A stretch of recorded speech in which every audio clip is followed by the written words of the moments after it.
Halo Sobat Guru Peduli semuanya, Assalamualaikum warahmatullahi wabarakatuh. Jumpa lagi di channel Guru Peduli, channel pembelajaran yang mudah dan menyenangkan ini. Dalam video kali ini saya akan bahas tentang soal SKD Sekolah Kedinasan untuk seleksi masuk Sekolah Kedinasan tahun ajaran 2022. Dalam video ini kali ini saya akan bahas tentang 30 soal yang paling sering keluar pada tes SKD. Oke? Bagi rekan-rekan yang baru mampir di channel Guru Peduli ini, silahkan untuk likes dan juga subscribe, karena di setiap likes dan subscribe ada doa dari kami serta doa dari anak-anak yatim yang menjadi tanggungan kami. Oke, kalau sudah, mari kita langsung masuk ke soal-soal yang sudah saya persiapkan, mulai dari 10 soal TWK yang paling sering keluar di SKD. Mari kita lihat. Soal yang pertama, menurut Undang-Undang Dasar Pasal 20A Ayat 1, Dewan Perwakilan Rakyat memiliki fungsi legislasi, fungsi anggaran, dan juga fungsi pengawasan. Jadi ada 3 fungsi ya. Yang dimaksud dengan fungsi anggaran yang dimiliki oleh DPR adalah sebagai berikut, kecuali A. Memberikan persetujuan atas rancangan undang-undang tentang APBN yang diajukan oleh Presiden. B. Memperhatikan pertimbangan DPD atas RUU tentang APBN dan RUU terkait pajak pendidikan dan agama. C. Menindaklanjuti hasil pemeriksaan atas pengelolaan dan tanggung jawab keuangan negara yang disampaikan oleh BPK. D. Memberikan persetujuan terhadap pemindah tanganan aset negara maupun terhadap perjanjian yang berdampak luas bagi kehidupan rakyat yang terkait dengan beban keuangan negara. Atau E. Mengajukan hak interpelasi kepada Presiden. Oke, rekan-rekan pasti tahu ya, yang berhubungan dengan fungsi apa ini tadi? Fungsi anggaran. Ya, kalau interpelasi ini tidak ada hubungannya dengan anggaran. Ya, oke. Jadi ini adalah fungsi anggaran. Ya, jadi A, B, C, dan D ini merupakan fungsi anggaran yang dimiliki oleh DPR. Jadi yang bukan merupakan fungsi anggaran itu adalah E. Jawabannya E ya, rekan-rekan. Oke. Berikutnya soal nomor 2. Menurut pasal 20A Undang-Undang Dasar 1945, salah satu fungsi Dewan Perwakilan Rakyat adalah fungsi legislasi. Kalau tadi fungsi anggaran, kalau sekarang fungsi legislasi. Oke, tugas dan wewenang DPR dalam fungsinya sebagai legislator adalah sebagai berikut, kecuali apa rekan-rekan? Iya, yang bukan merupakan tugas atau wewenang DPR dalam fungsi legislasi adalah menetapkan undang-undang bersama dengan MPR. Kenapa? Karena kalau menetapkan undang-undang ya dilakukan bersama dengan Presiden, bukan MPR. MPR tidak ada hubungannya dengan undang-undang atau dengan legislasi ya. Oke, jadi saya khawatirnya ini sengaja saya munculkan tiga-tiganya dari fungsi DPR ya. Mungkin rekan-rekan akan dapat satu soal atau 2 soal tentang salah satu atau 2 dari fungsi dari DPR. Oke, soal berikutnya ya, itu fungsi ketiga, fungsi pengawasan. Yang bukan merupakan fungsi pengawasan atau tugas dan wewenang untuk melakukan pengawasan terhadap hal berikut, kecuali yang mana yang diawasi oleh DPR? Iya, yang bukan ya, itu adalah pengawasan tentang melakukan pengawasan terhadap pelaksanaan UUD 45. Enggak ya itu ya. Oke, ya. Jadi B, C, D, dan E semuanya benar. Saya yakin teman-teman pasti akan mendapatkan salah satu dari soal dari nomor 1 sampai nomor 3 tadi ya. Oke, atau bisa jadi 2 atau bisa jadi tiga-tiganya ya. Kemungkinannya sangat besar. Oke.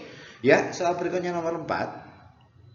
Dalam menjalankan tugas dan fungsinya, khususnya terkait pelaksanaan fungsi pengawasan, DPR dibekali dengan beberapa hak sebagai berikut, kecuali iya, DPR memiliki hak interpelasi betul, hak angket betul, ya, hak menyatakan pendapat betul, oke, dan juga hak menyatakan pendapat tentang dugaan bahwa presiden dan atau wakil presiden melakukan pelanggaran hukum betul.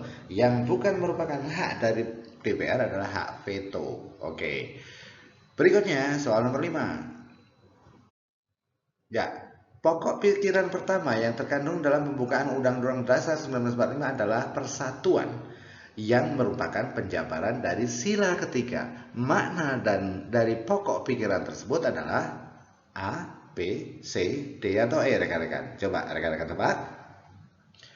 Iya, maknanya itu adalah Charlie. Negara dan masyarakat Indonesia wajib mengutamakan kepentingan negara di atas kepentingan pribadi dan golongan. Itu makna dari pokok pikiran persatuan. Oke. Ya, soal berikutnya nomor 6. Nilai-nilai nasionalisme kebangsaan bangsa Indonesia sudah ada sejak awal abad ke-19 yang diantaranya ditandai dengan lahirnya organisasi Budi Utomo serta diselenggarakannya Kongres Pemuda 1 dan 2. Nilai-nilai nasionalisme para pemuda tersebut tercermin pada apa? Keyakinan mereka untuk dapat hidup sebagai bangsa yang mandiri, atau B, kemampuan mereka untuk menyelenggarakan Kongres Pemuda 1 dan 2, atau C, semangat, keinginan dan kemauan kuat mereka untuk merdeka, atau D, kecerdasan mereka dalam menggalang kekuatan, atau E, kearifan mereka dalam bertindak.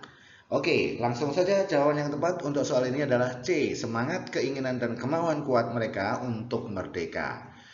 Ya, soal berikutnya nomor 7. Berikut ini yang merupakan contoh implementasi nilai bela negara yang paling tepat adalah seorang pelajar yang belajar dengan rajin dan giat agar dapat menjadi dokter karena profesi dokter dapat menghasilkan banyak uang atau banyak materi. Apakah itu yang merupakan implementasi bela negara? Saya kira bukan ya. Karena apa? Karena ada embel-embel menghasilkan banyak materi ini ya. Oke. B. Seorang ASN yang bekerja keras dan memanfaatkan setiap peluang untuk menghasilkan uang tambahan. Kurang tepat juga. Yang tepat adalah Charlie ya. Seorang petani yang bekerja keras agar dapat menghasilkan panen yang baik dan berkontribusi terhadap tercapainya kemandirian pangan nasional. Nah, ini lebih kepada bela negara. Yang berikutnya, yang lain-lain bela diri sendiri ya. Oke. Ya, berikutnya soal nomor 8. Dalam pembukaan Undang-Undang Dasar terkandung 4 pokok pikiran. Tadi yang pertama sudah kita sebut ya, persatuan. Oke. Kemudian urutan dari 4 pokok pikiran tersebut adalah sebagai berikut. Nah, berarti persatuan ya. Tadi sudah persatuan yang pertama. Ya, jawabannya adalah Charlie. Persatuan, keadilan sosial, kedaulatan rakyat, dan kemanusiaan yang berketuhanan. Ingat-ingat ya. Ini adalah 4 pokok pikiran yang terkandung di dalam pembukaan Undang-Undang Dasar 1945. Oke, rekan-rekan, mari kita langsung masuk ke soal berikutnya nomor 9. Sebagai salah satu tokoh nasionalis yang tergabung dalam BPUPKI dan PPKI, salah satu peran penting Bung Hatta dalam proses perumusan dasar negara. Kata kuncinya adalah perumusan dasar negara. Berarti ini hubungannya dengan Pancasila, ya. Sementara A, B, dan C itu C tidak berhubungan dengan Pancasila, ini hanya mengetuai sidang, oke.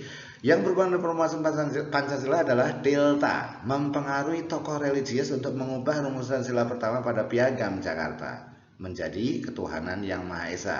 Seperti rekan-rekan semua ketahui, ya.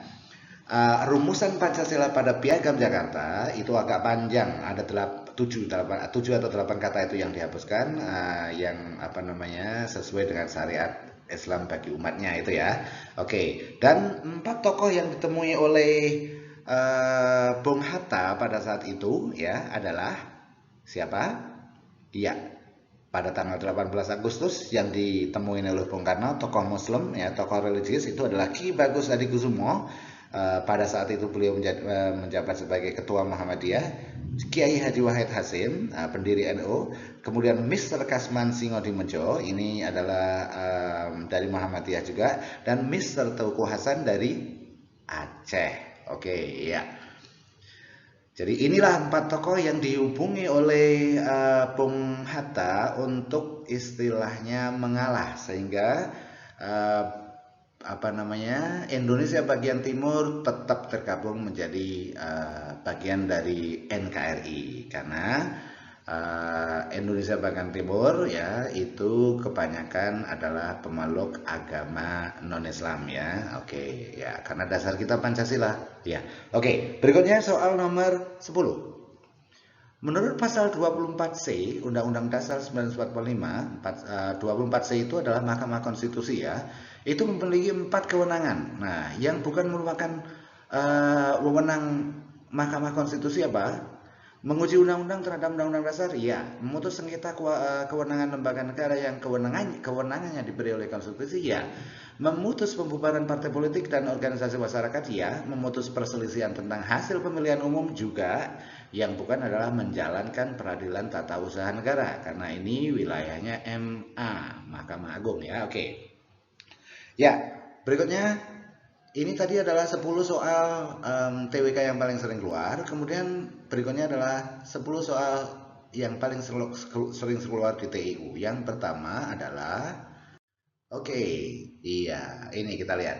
Jika 40% dari 16.640 ditambah dengan X, sama dengan 35% dari 980 plus 150% dari 850, nilai X adalah, oke, kira-kira rekan-rekan tahu ya?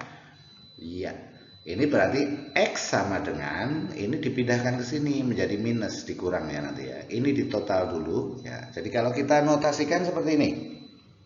Ya, menjadi X sama dengan 35/100 kali 980 plus 150/100 kali 850 dikurang yang sebelah kiri tadi pindah 40% dari 1640. Hasilnya kita lihat rekan-rekan. Iya. Hasilnya adalah 345. Ini kalau dikalikan ya. Nah, ini hasilnya 343 ditambah dengan ini hasilnya 1275 dan yang ini hasilnya adalah 656. Jadi kalau ditotal jumlahnya menjadi 962. Jadi pilihan jawaban yang tepat adalah Charlie. Oke, soal berikutnya. Ya, ini tentang bilangan berpangkat pecahan. Kalau ada bilangan berpangkat pecahan, oke. Yang perlu diperhatikan adalah penyebut pada pecahan tersebut ya. Karena apa? Angka yang dipangkatkan itu pasti ada hubungannya dengan bilangan yang dipangkatkan tersebut. Oke. Kita lihat ya, 32 pangkat 1/5 ditambah 27 pangkat 2/3 itu sama dengan, kita lihat. Iya. Oke. Ya, kita cari dulu, ternyata ada 2 bila dipangkat 5 sama dengan 32. Berarti 2 pangkat 5 dipangkatkan 1/5. Begitu juga 27 diubah menjadi 3 pangkat 3 dipangkatkan 2/3. Kenapa? 5 ini bisa dicoret ya, menjadi 2, ini dikeluarkan ya, menjadi berapa? Ya, hasilnya menjadi 2 dan 9. 2 pangkat 1 karena 5 kali 1 dibagi 5. Ingat ya, operasi bilangan berpangkat.